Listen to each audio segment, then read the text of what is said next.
Political tensions in Zimbabwe escalated after the government took a decision to increase fuel price.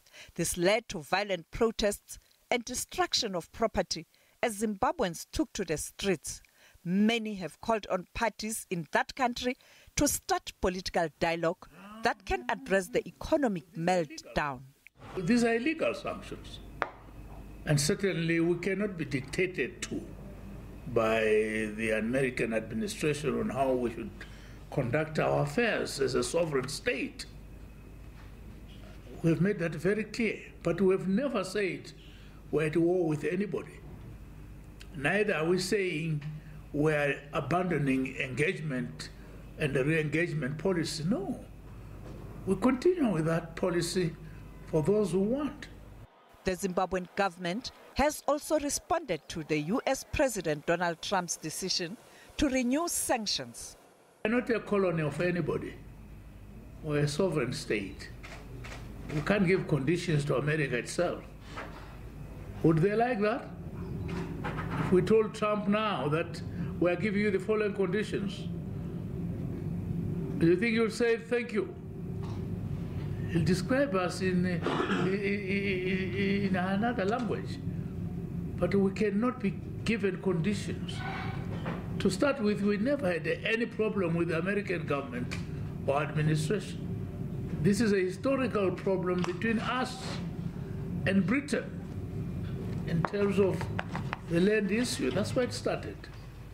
America never colonized us. So why should they be now giving us conditions and saying that also affects their foreign policy?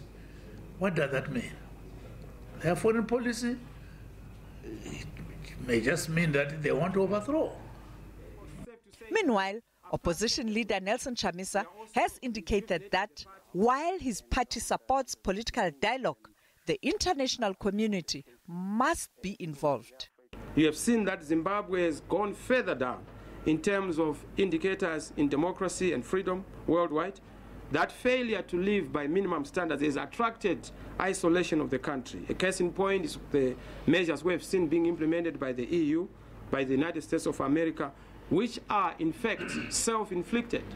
We would want to get out of a situation where we have this kind of animosity, but we can only do so once we correct and chlorinate our domestic front in the country.